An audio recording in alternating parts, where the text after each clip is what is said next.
Hey y'all, welcome to the Sip This channel. Let's get into what I've been seeing on my TikTok timeline. Now, a TikToker by the name of Megan made a TikTok get ready with me while she was doing her makeup. She told a story time. Now, in this story, she talks about how she went out with her friends and she was approached by a man who wanted to get to know her and asked for her social media account. She declined and the man got aggressive and her friend stood up for her. After her friend stood up for her, the man attacked the friend and Megan didn't do anything. Now, this caused the internet to be in an uproar. There were multiple stitches of these videos. It was all over Twitter. Here's the story time. I don't care if you have a boyfriend. Whenever a guy asks for your social media, give him your Snap. Give him your Instagram. I don't care that he looks like an ogre. I had just finished at the club with my friends and we decided to go for a McDonald's and we literally just sat on some steps. Bear in mind we are wearing heels and quite small dresses. Obviously we're all a little bit drunk because we've just come from the club, so logic isn't really kicking in. A man decides to come up to us and says, "Oh, you girls look beautiful." We say thank you. Then he asks for my Instagram and I politely declined. "Oh no, thank you, I'm not interested." The man did not move. He asked again. I said, "I'm literally not interested. Like, no, you can't have my social media." Just decided that he wasn't gonna move until I gave him my Instagram, and he was making us all feel super uncomfortable. Probably should have just given in. If I've said no once, I'm not gonna change my mind.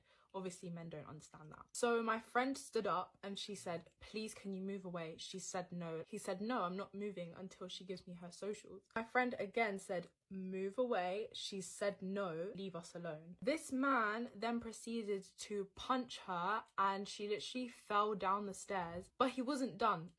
He ran down the stairs and continued to punch her, pull her hair. Obviously this is a 5'4" girl against like a 6'1" man. He was so into the whole punching thing that his trousers literally fell down. Like, we could see this man's whole bum while he's got her pinned on the ground, literally repeatedly punching her in the face. We obviously couldn't stop it because we are also just gonna get beaten up. So strangers were jumping out of their car and trying to separate them, and this man just ended up running off. A massive group of men like asked us what happened and tried to find him. Like, they all went after him, but genuinely no one could find him. And obviously with the London Underground, you can hop into any station and disappear like that. And someone who was watching it all happen called the police and they asked for a statement from us and like a description of him. Obviously they never found him and nothing was done about it. This girl literally having a patch of hair missing from her head and bruises all over her. And I can't help but think it was my fault because I chose to say no to a man, which is crazy. The only way to prevent yourself from this happening and staying safe is honestly just let them have it, because at the end of the day, as soon as they add you, you can literally block them straight away. I would say avoid giving out phone numbers just because they can still carry on calling you on no caller ID even if you've blocked them. I don't care how ugly they are because this is actually a safety issue. No one should ever experience that in their lifetime. After the first video went viral, Megan went on to make a follow-up video where she talked more about the situation and captioned it, "We were on good terms after it happened, and obviously in hindsight, you can always think of things you would do differently. It's easy to judge when you're not in the situation." This is a follow-up from the video I posted yesterday. First of all, I did not tell the full story because the message I was literally trying to spread was for girls to say yes more to when guys ask for their social media to protect them. Obviously, I didn't go into full detail with the story because I didn't think that it was the main part, but I clearly didn't articulate myself very well. So since everyone is so confused, I'm just going to tell the full story. Obviously, when the whole incident happened, we were screaming and we ran over straight away. But I just want to give context that the whole incident happened in roughly 15 seconds. And we were in a super busy area of London because literally all of the clubs had just shut. So the streets were busy, like people were out, okay? Before they started fighting, they were already shouting. So people were already aware of the situation going on. Literally as soon as the fight broke out, people ran to them straight away to split it up. Like, there were so many people who rushed over and helped us, thank God. Obviously we were screaming and we ran over, but there were so many people around, we literally couldn't get to them, first of all. And secondly, as girls, it's terrifying. There are grown men getting beaten up by him. Also, I didn't want to bring up this detail because I didn't think it was relevant to the story, But the girl who it happened to, this was literally my second time ever coming across her, because we were there for a girl's birthday and the birthday girl was off with other people like round the corner from where we were. So while this was all happening, I'm also having to call the birthday girl. The fight had also been broken up pretty quickly, and at this point the guy ran away. So the friend who got hurt, we are all comforting her while the men are also asking us if we're okay. A man literally called the police as soon as they started arguing with each other. So there was already help on the way, and these police officers, instead of coming in a car, they chose to come walking because there was already police like patrolling the area.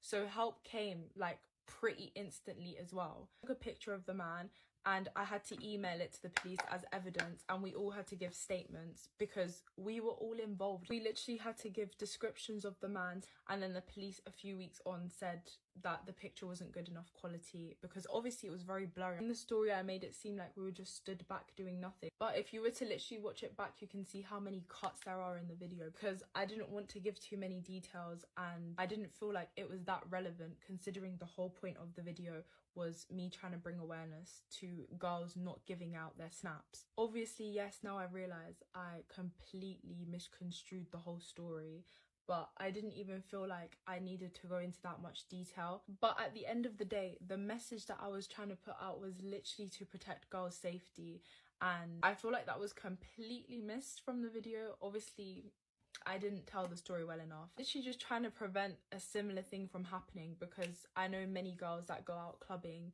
and will chill afterwards. So my message is literally just for girls to stay safe. After Megan posted that video, of course the comments were still not on her side and people were still dragging her and making stitches. So she made a TikTok with this sound. Don't forget, I'm also just a girl. Now, after all 3 of her videos went viral, she deleted the first 2 story times and she kept up her I'm Just a Girl video, and she turned off her comments and she has just been posting like regular. But we all know when something is on the internet, it is on the internet forever. Another page did post her storytime videos and people are constantly stitching it till now. And here are some of the stitches and what some people had to say.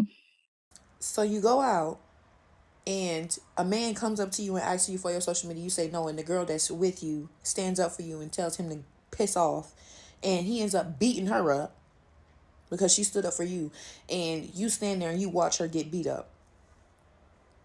Do nothing. You don't do anything. You just stand there and you watch her get beat on by a grown man. So much so, you watch so much of it happen to where you can describe exactly what he was doing to her. But it also happened so fast that you didn't have enough time to react. Okay? And then when everybody is trying to figure out what you got going on, your response is, oh, well, I've only known her. I only met her 2 times. This is my second time hanging out with her. No, I wasn't. She's an associate to me.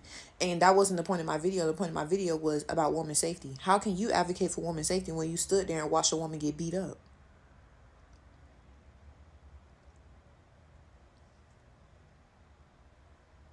Y'all gotta watch who y'all hang out with, because these younger girls, they not raised on the same values that we was raised on. They not raised on that value where if y'all go out together, everybody need to leave together, everybody need to go to the bathroom together, y'all need to buddy up, y'all need to have a buddy system. They not raised on that. They not being raised on that. Okay, y'all need to be careful who y'all go out with, for real.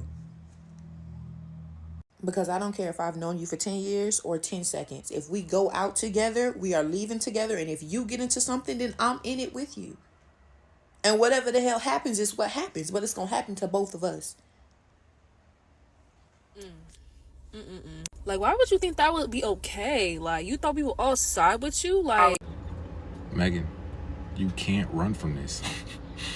You can't run from this. Just turn your comments back on. Get it out the way, and then continue on with your life. You got 2 options. What I think you should do: either A, turn your comments back on, receive all the backlash that you deserve, and then move on with your life, or B, delete. You got to get off social media for like a year, bro. For like a year. You keep trying to make these makeup videos that nobody cares about. Everybody's trying to flame the fuck with you right now, and you deserve every bit of it. Because I swear on everything I love, if I stick up for you, and I get my ass beat and you don't help me, and the only reason why I'm getting my ass beat is because of you, now me and you have to fight. And then to get on the internet and say that I wasn't your friend after I just stuck up for you and got my ass beat, yeah, you gotta see about me.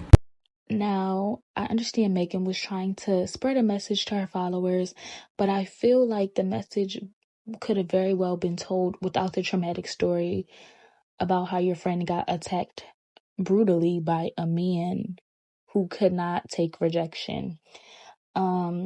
I also don't think that the second video that she made helped at all, especially the part where she mentioned that she only met the girl 2 times or hung out with the girl 2 times.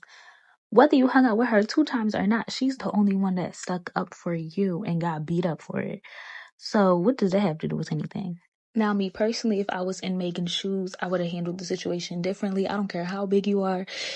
You touch one, you touch all. We all coming. But I'm not Megan, and she's not me. And what I would do, some people wouldn't. That's it for this video. Let me know what you think about this whole situation in the comments. Like and subscribe to the channel, and have a good day.